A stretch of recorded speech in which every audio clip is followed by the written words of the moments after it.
Hello, everybody, and welcome to the Global Cutting Edge Coaching event. I hope you're having a good morning, afternoon, or evening, depending upon where you're listening from. This event is really beginning to get global. Each day I interview people from different countries and all over the U.S. and Canada. It's very enjoyable. I'm Dr. Simone Ravicz, your host for this event. And I wanted to communicate a little bit about the why for this event, and that really came from my personal story. I was a major type A and perfectionist in the past, and I drove myself so hard that despite being successful, I was miserable. And not only that, but I became severely ill physically, and I wasn't doing that well emotionally either. So I ended up in the hospital for quite some time, and my family was told twice that I was not going to make it. So I had few options at that point, and I decided that I needed to really take some action. And I started studying alternative and Western modes of healing, and I consulted with a brain expert, and we created a system, and I got better and better and better. So things are fantastic now. But it really made me see in black and white the incredible power of the mind and body and the brain. And I started to really research neuroscience, brain science, and start to use a lot of its techniques in my coaching, which became more and more effective for my clients. So I thought, if I'm using a cutting edge technique like the different neuroscientific techniques I was using, there are probably other people doing similar cutting edge work or different cutting edge work or doing coaching in an alternative way that are probably having quite effective results as well. And I wanted to find out about those and really get the word out about those coaches who are using these techniques. If there were perhaps clients who might hear about something that sounded of interest to them that they would like to try, or other coaches who heard about these techniques who decided they wanted to learn further. So that's really the why behind this whole idea. And it's been going fantastically so far. People have been giving rave reviews on the guest interviews, the guest experts that I've been having, and I'm sure today will be no different. I'd like to welcome today Donna Nelson, and I'll tell you a little bit about her.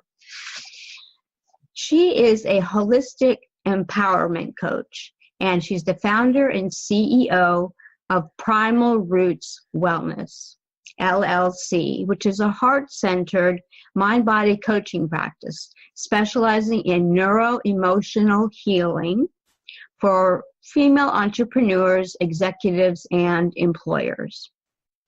Her work empowers purpose-driven entrepreneurs and executives and employers who are feeling stuck and struggling to move to the next level or phase. And if I took a poll, there would probably be a whole bunch of hands raised in the audience to that. Her mentoring creates the foundation of healthy mind, body, and emotions necessary to achieve optimal career success, relationships, health, and personal power by breaking through the neuro-emotional BS, keeping them stuck and out of alignment with their purpose and authentic best selves.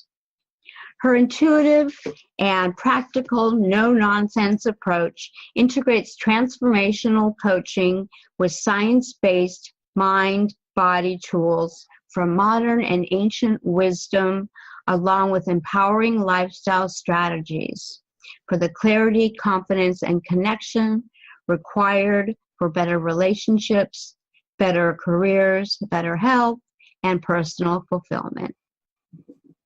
Donna has a BS in psychology and business, and she's been trained in tapping or EFT, emotional freedom techniques, in matrix re-imprinting, and she has a transformational coaching practice. So please join me in welcoming Donna Nelson.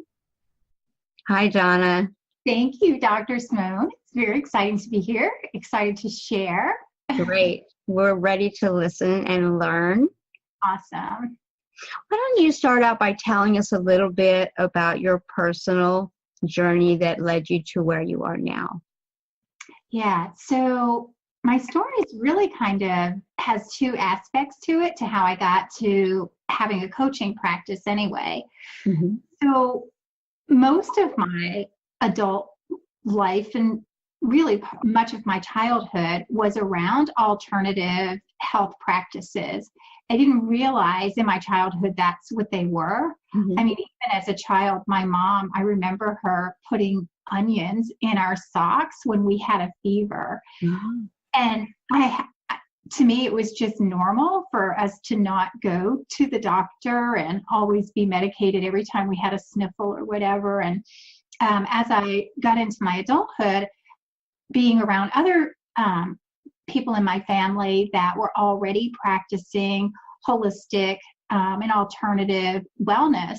And so I just continued to learn more and more about that. And I had a wonderful chiropractor that had turned me on to some wonderful information that I just happened to be open to already. Mm-hmm. And so for really about 30 years, it became a hobby, really, just to learn more and more about different modalities in how to be well without taking the traditional allopathic route, of medicine and so forth. Sure. And so I decided to go back to school as an adult then, actually in my 30s for my psychology degree, because I was always fascinated by human behavior. And I always had these pressing questions about we grew up very poor, really. And it was always puzzling to me that why are some people poor and some people are rich? Why do some people win and some people lose? And through having growing up in a pretty chaotic environment, it made me question even more, why are some people resilient to stressful situations and others have breakdowns? Right. And I have always been one of those people that was extremely resilient to any kind of stressful situation. Now, give me something small,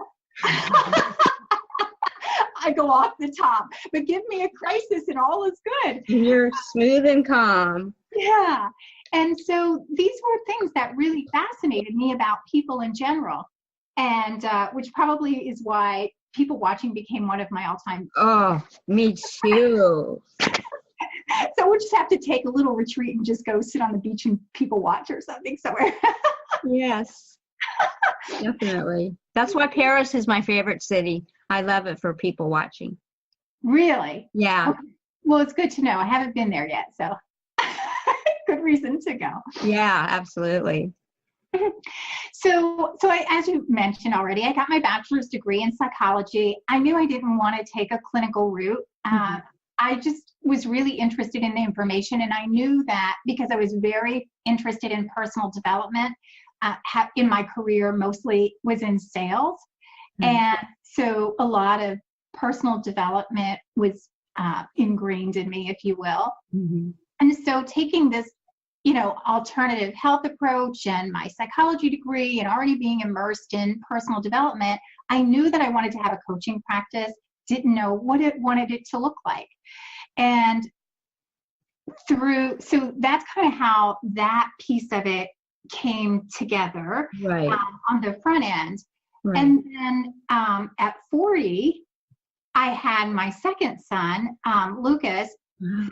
At 40. It was kind of a wow. Yeah.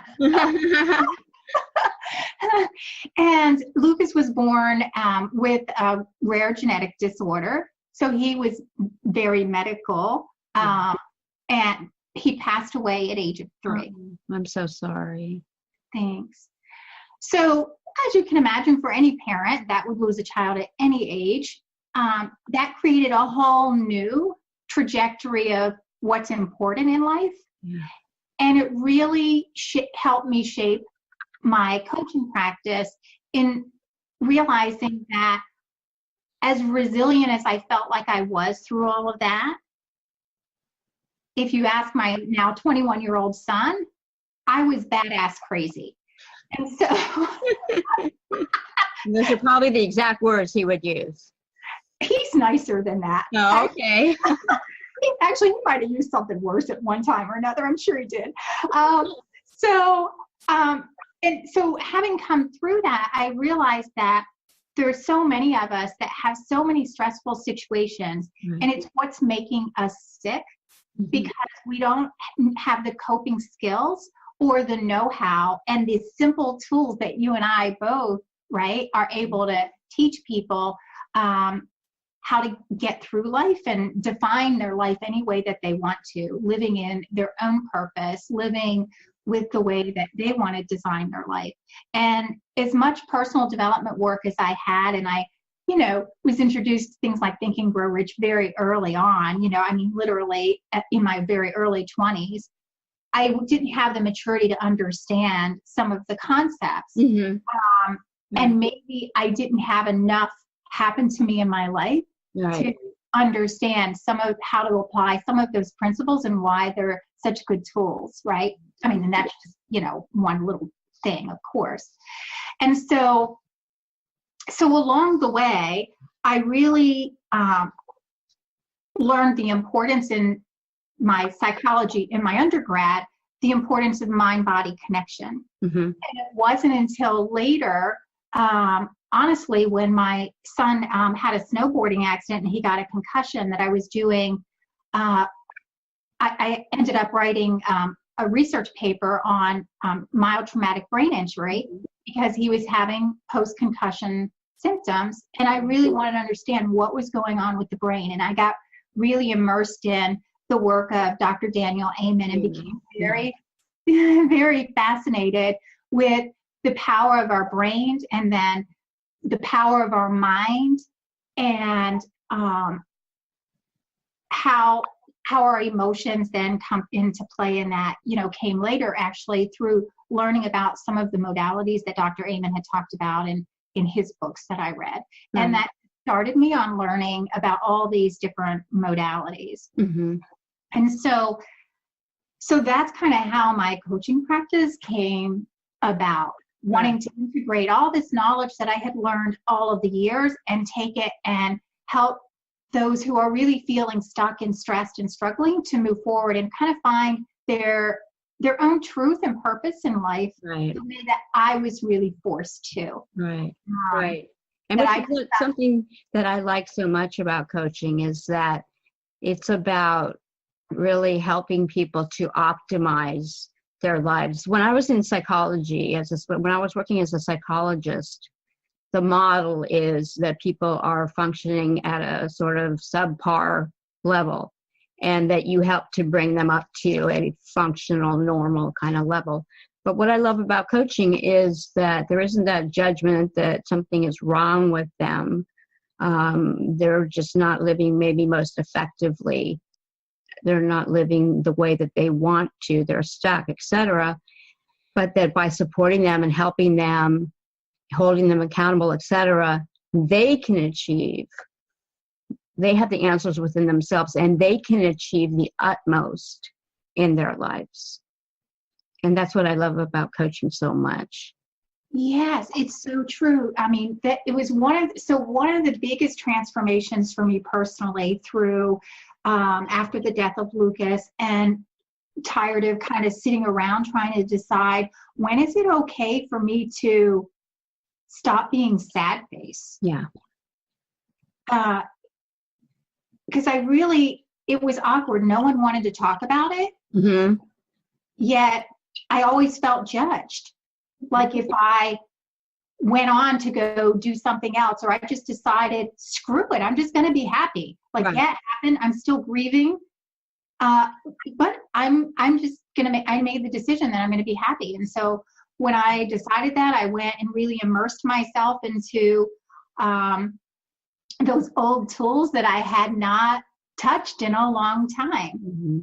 And so I just went back to those roots, really, and took the new information, the new tools and stuff that I had learned in my undergrad and since then, and decided that I was just going to move on, and that I realized that everything that I needed already was within me, that I really didn't need anything new. They were just tools to bring out those better aspects of myself, the control of myself, that vision that I wanted, the things, the way that I wanted to be. Right. And so that's one of the biggest messages that I do want to convey, which is what you just said, is that everything is within us. So whatever it is that you want to see, be, do, have, whatever in the outer world is the result of us changing our inner world, tapping into our own inner wisdom to be more connected to ourselves. And then everything on the outside looks different. We perceive it different. We're experiencing it different. And that was the biggest shift for me. That helped me so much. That brings to mind Wayne Dyer's quote, "When you change the way you look at things, the things you look at change." Precisely. Yes, exactly. That sounds so much like what you were saying. Mm-hmm. I'm sure I got it from him. Oh, give yourself some credit. Come on. Well, when we're immersed in this stuff for so long, we're like, I don't know where it came from. We just absorb it. Right. Yeah. Let me ask you a question. For somebody looking to start a business or make a lifestyle change or up level in some way, when would be the right time for them to pursue the kind of self-development that you've been talking about? Yeah. So, we all have something within us, right, that either mentally, physically, emotionally, spiritually is out of balance. At really I believe that really at any point in our life. And so by not addressing like these emotional and the mindset and addressing the way the brain works, by understanding that, it allows us to then create the change more easily, right? Mm-hmm. So at any time we're looking to, up level or make a change, like for me, it was the death of Lucas, or I wish I had known a lot of these things when I was going through my divorce, right? Mm-hmm. Or even had them earlier on, when I was raising my older son, Kanan, by himself. He was an only child until he was 12. All these are things that no matter what the shift is that where we're at in our life, these are opportunities and times that you want to have these tools in your arsenal, right? In your tool belt to be able to make these changes. So yeah, it's at any time you're hitting a roadblock, because what happens is what I found and with my personal life and with my clients is that when we go to create change and do something better or different than what we've done in the past, we hit the roadblocks because it's unfamiliar to our brain. Our brain and our body only know the patterns and the history, the things that we've learned and done up to this point. And that's why some of the clients that I work with, I'll say, for example, maybe they've been in a diet program or they've hired a business coach, and they hit these roadblocks and they can't figure out what's going on. Why can't I get to the next level? They hit this plateau, and maybe they, fall back down the ladder a little bit, or they keep past here and they're trying to go here. And it's because of these mental and emotional blocks that are part of us that we haven't addressed to release, so that we can replace it with the new information. Right. And the nature of the brain doesn't help much with change, because the brain, for the most part, doesn't like change. And, there's a reason for that. We know that, one reason is that, for example, we develop habits, and as a way to conserve energy, as a way for the brain to conserve energy, because it tries to conserve as much energy as possible. And when we want to make changes, that's going to involve the frontal lobes more and use up a lot more energy. And so there's an effort to sort of down level us back into the old habitual way of doing things. And also it's just outside our comfort zone. So we have emotions like fear that paralyze us. Yes, it's exactly right. I totally align with that. And so often we think when fear kicks in, oh, this must be a bad decision. Right. And we think it's our gut, right? We think, Right. oh, my gut instinct is telling me, oh, don't do this. And it's Right. really just the ego and the brain saying, hey, who do you think you are? Slow down. This is not, we've been up and down this road before. Right. And the truth is, it's just that it's not familiar. Not familiar. That's right. It's only that it's not familiar. That's why the brain is warning us, right? Right. So when we are able to help our clients understand why the brain works this way and why fear is kicking in, and it's not necessarily that you're doing something you shouldn't be doing, right? Right. Because here's how I see it too, is that I feel like there's always like this conflict within us, like who we are, and then there's the who we want to be, right? Because we want to be aligned with our truth. Right. It's not generally where we are right now, though, for most of us, right? So we're always working, say, against the tide, Mm-hmm. right? Which is why it's so important to have a coach or, some kind of a mentor that can keep calling you on that and keep kind of twisting it a little tighter. Right. Yeah, a little tighter till you finally, get over to where you want to go, because there's so much resistance with those patterns. Exactly. And they provide information like on your perspective that I'm feeling fear, so it's not a good decision or it's not a good thing.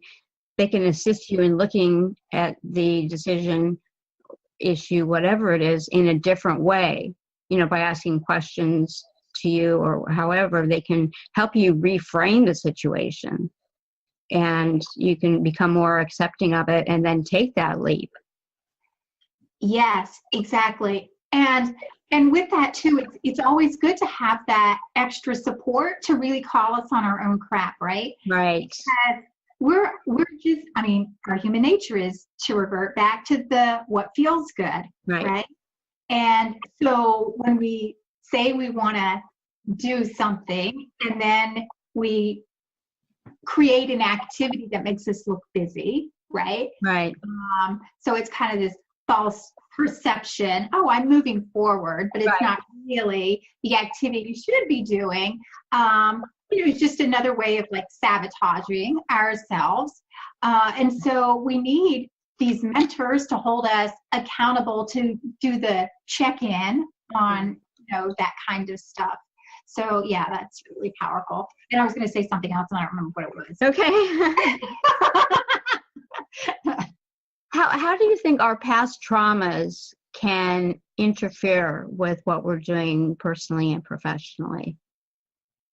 Yeah, well, I think it's really what we were just saying, right? Is that our past traumas, which are our experiences and patterns, possibly, that we've been exposed to, even in utero. And of course, we know from epigenetics and neuroscience now that, we could literally have what has been experienced in our family 7 generations back. Right. So, but without even considering that, just what we've experienced in our physical lifestyle, right? Yeah. They embed in our brain, and in those experiences embed in our emotional and our energetic aspects of ourselves. Right. So they become what I'm sure I took this from someone else too. They become false truths in our subconscious mind, right? And so we've come to believe them, either because they've just been patterns that we've believed, whether it's someone telling us you can't do that for years, or something that we experienced, even, say before 5 or 7, before we could even remember, right? Right. So, and when the kids have a different brainwave frequency, they're in the theta brainwave frequency until about 6 or 7. Mm-hmm. And in that state, everything that they hear, they suck in everything that they hear and that they see, and whatever they hear negatively about themselves, they just suck it in, and they don't have, the brain hasn't developed the rational filters to say, yes, that's true about me, or no, that's not true about me. So they just accept it as truth, all those negatives. Yes, it's exactly. And so once we understand that, then we can understand why we feel limited, right? And why we, where some of these things come back. It's one of the most, I think it's really the most exciting and really the most powerful part of the work that I do with my clients, being able to kind of travel gently back in time and identify where that crazy thought came from. Right. And being able to get rid of it, to release it and replace it with something that's true or something that they want to own. Right. So past traumas or negative experience really prevent us from growing personally and professionally, because they've become part of us, just like you said, early on, mostly because they were truths that we don't have consciousness about. Right. Yeah, it's really amazing how those false ideas get in there, and they just stay there unless we work on getting in touch with the subconscious and getting at those negative beliefs. They will affect us for the rest of our lives, Yes. in negative ways, and in symptomatology and all kinds of crazy things. Yeah, exactly. And it's why sometimes we become physically sick, right? Because we're holding on to this negative energy that is, attached to us. And then because these are not our truths, they were someone else's truth, then we're also not aligned with our own truth. Right. Which leaves us in this constant state for many. I'm speaking about myself for so many years, and of course it's still a work in progress, right? Sure. So working on becoming really aligned with who we are and how we want to live our life, right? Having that emotional, physical, mental, spiritual alignment so that we can really feel fulfilled in who we are despite what's going on around us. Right, despite what's going on around us. Yeah. That's really important, that one word there. Yeah. It's made a big difference for me. Yeah. So the brain is so powerful, our minds are powerful. Why isn't it just mind over matter? So in my early 20s, I really thought that it was. And probably even before that, I have a type A mom. I'm a recovering type A too. Yeah. And so it was always suck it up and, charge through and just make up your mind you're going to do it. And, just be positive and everything will be fine. And I found out that that's really just a lot of bullshit. It's not. Because when you have a negative experience that has happened to you and you just decide to suck it up and think positive and really essentially pretending that it happened. Ignore it or deny it. Yes. Resist it. Yeah, all those things, exactly. It doesn't go away, right? So we know this now, right? And this is a big lesson that we can help the world really understand, right? Who aren't familiar with this, is that whatever the negative experience is, the trauma, whatever you want to call it, trauma, it doesn't go away with time. Right. And this was a big revelation for me. And it honestly, it was a truth that I knew. I could see it in my life. I could see it with all the trauma and drama I grew up with. I didn't forget it. I still have fears about certain things that are little things, really. that is clearly from my childhood Mm-hmm. that I'm totally safe now, right? Like there's no reason to have these fears, but this is what we were talking about, just a moment ago, is that we attach to these things, and until we release them from our life and correct those, that they continue with us in creating these false fears.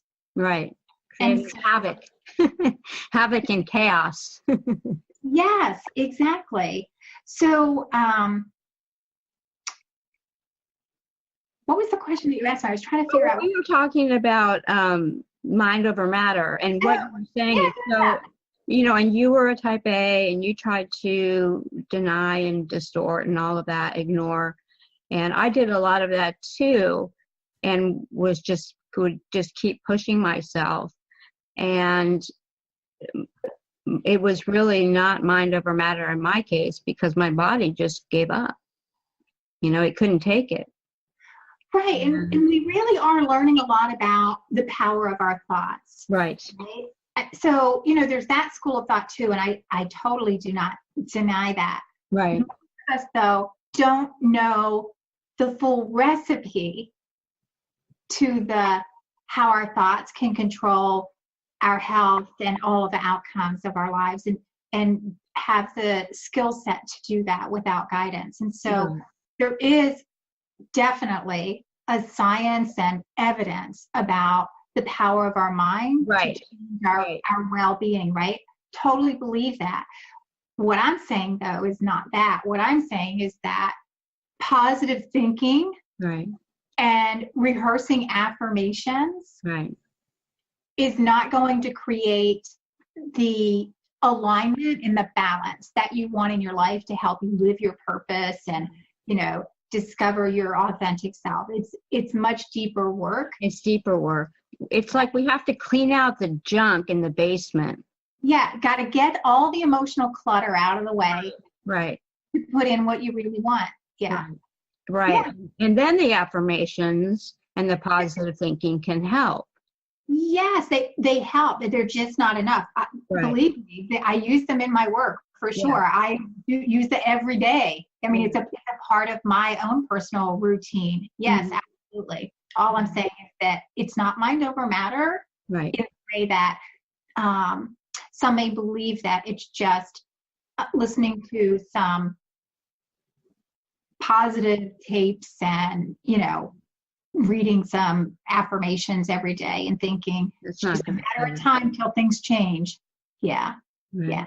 Mm-hmm. We need to sort of prepare the earth first. We need, by cleaning it out and prepare the earth, and then we can sprinkle the positive thoughts and affirmations on that together with taking action.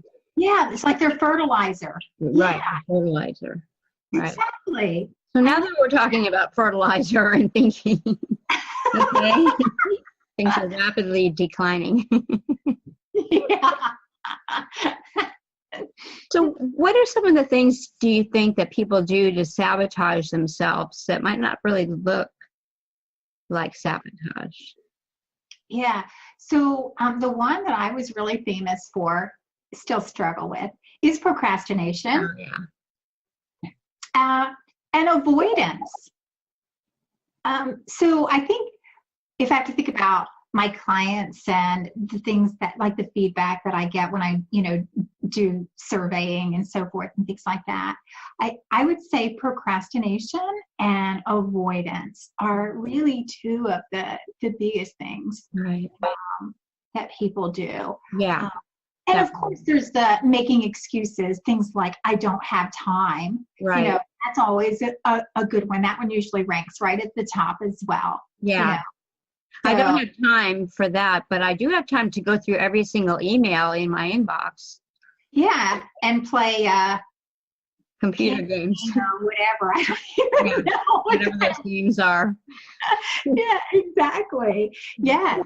And so, I mean, really, that's one of the things that, because very often, when I do interviews with clients and, try to figure out if we're a good match or not. I mean, one of the first questions I ask is, what is it you're willing to give up to do this work, to move forward? Because everyone's going to say they don't have time, right? Because we all have the same 168 hours in a week.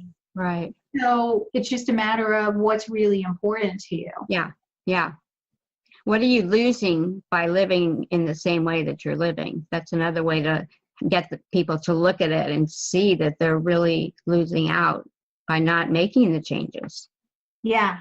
Great question. Yeah, it's a wonderful coaching question. Mm-hmm. What do you think are some of the biggest challenges then that keep people stuck? So, well, self-doubt. Okay. Right? Yeah. Low self-confidence. Low self-confidence, feeling unworthy. Yes. I think, honestly, I think feeling unworthy is really at the top. So a lot of ladies come to me saying, I just don't feel, I don't feel confident, right? I have this low self-esteem, and it really usually boils down to just not feeling worthy. Yeah. When you get down to it, to the deep thoughts, yeah. I'm not worthy is just so prevalent. Yeah. And this was really surprising to me. Mm-hmm. It was, I guess I never felt as unworthy. Yeah. Yeah.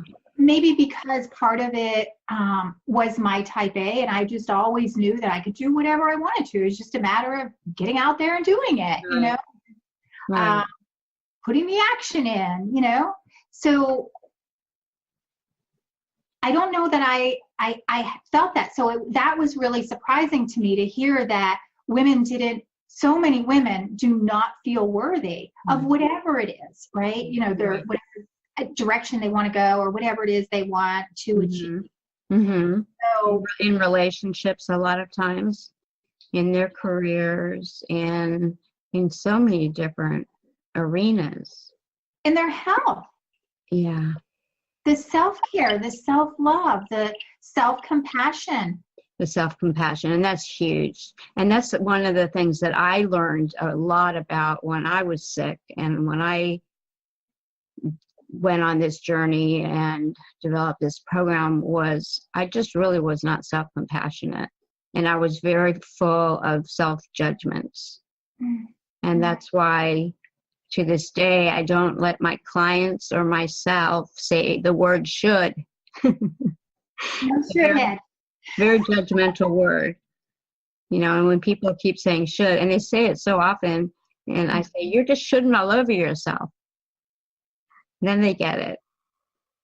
Yes. Which is what we need, is someone to point it out to us, because it's just a habit. Yeah.